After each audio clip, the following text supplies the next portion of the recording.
Thinking of opening a restaurant? Don't do it if you haven't done this. 80% of restaurants that open fail within the first 5 years. A good recipe or a good product isn't enough to guarantee success.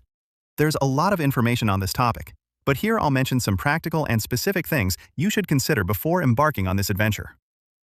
Concept and strategy. Restaurant type. The first thing you need to do is define what type of restaurant you will be. Will you be a fast food, fast casual, casual dining, or fine dining restaurant? This will allow you to determine your cost and operating structure. Market research and local culture. Having defined your type of business, you need to analyze whether your idea will work anywhere or just in the place where you intend to start your business. Research local customs, culinary tastes, and the education and purchasing power of the people you'll be serving. This will help you define basic things like your restaurant's name, whether your products include spicy flavors or spices, and so on. With globalization, culture has become internationalized, which makes things easier. However, there are basic aspects, like language, that can be a barrier when entering the market. For some examples of this, I recommend the book Mastering the Restaurant Business by Ernesto Daza, which you'll find in the box below this video. In it, the author shares anecdotes, such as the failure of a pie shop in a place where people didn't speak English. Can you imagine people wondering, who eats human feet? Yes, although it might sound funny and perhaps unimportant, that wasn't the case for the restaurant owners who faced the challenge of educating their customers about their product.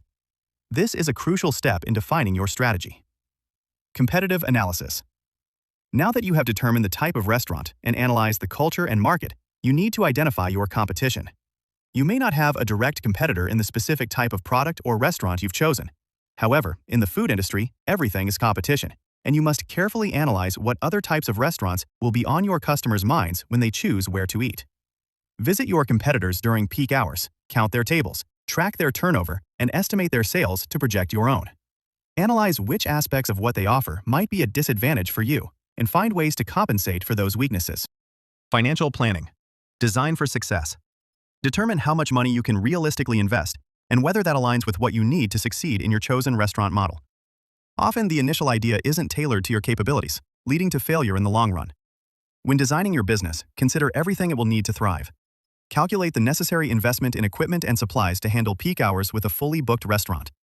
Your entire business, kitchen, staff, equipment, must be planned to support that specific volume. This will provide a cost estimate and help you determine if your budget is sufficient to achieve success. Realistic spending. You must calculate your expenses in a way that aligns with your business idea. For example, your rent, employee salaries, and utilities should be covered by your projected sales and still leave a profit margin. If this isn't planned from the start, you'll find yourself constantly having to reinvest your own money to cover expenses, and ultimately, that will lead to failure. P&G operative.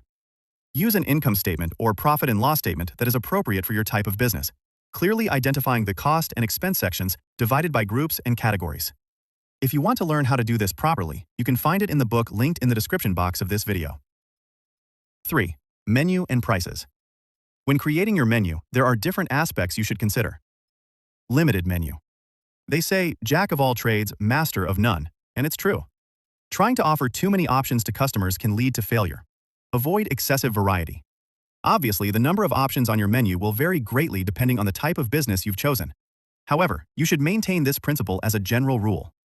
It's better to offer a few products that you know how to make well and that you can control than to diversify too much and fall into mediocrity. For example, to start, you can focus on 6 or 7 main products that facilitate employee training and allow you to quickly set them up and offer them perfectly. 4-line structure. It's important to define 4 lines that make up your menu. The first, number 1, main line. These are the products that define you and around which your business revolves. Second, sides. Those suggested items that will accompany your main dishes. Third, the basics line. Those components that should always be offered. For example, drinks in any food business. Finally, the accessories line. That is, those supplies or elements that are not part of the recipe and are supplied on demand. For example, sauces or additional condiments that the consumer requests to accompany their product. Specifications and costing. From the outset, you must plan how each product will be produced and its estimated cost. To do this, each dish should have a written, specific, and measured recipe with defined preparation steps and an updated standard cost sheet. Value strategy. Plan your prices not only based on cost, but also on the customer's perception of value. Your customers should feel that their money was well spent at your restaurant and that they received more than they paid for. 4. Operation and kitchen. You must plan how your restaurant will operate and try to anticipate what you'll need to run it. The flow and dynamics of a restaurant cannot be improvised. The nature of the raw materials, food, requires you to plan how those products will be created and the daily workflow of your operation. For example, capability-based design. You must take into account some aspects, such as the capacity for which you are designing your kitchen. It must be adequate to serve the business at its maximum level of attention, and consider the possibility of growth. Flow and convergence point. Analyze the production flow in your kitchen, including where all the finished dishes land, the display area. There should be a logical flow without staff crossing paths. Delivery zone. If you are going to sell food for delivery or takeaway, design a specific space for packaging and delivery that does not disrupt the production line or the dining area. Commercial equipment. Plan to buy high-demand equipment from the start. Avoid domestic or low-power equipment that will break under pressure and could leave you in a bind during peak hours. Work flexibility. Finally, and this is also very important, design the workstations for different times of day and numbers of employees. For example, try to ensure that, during off-peak hours, a single person can operate several areas without moving around too much. 5. Systems and technology.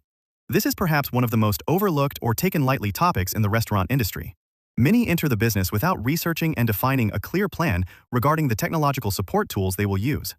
Within the dynamics of a restaurant, it is essential to have system tools that store information about the operational flow and facilitate subsequent profit and loss analysis.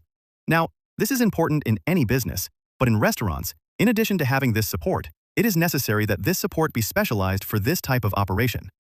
Specialized systems. There are software tools on the market specifically designed to manage sales in a food business.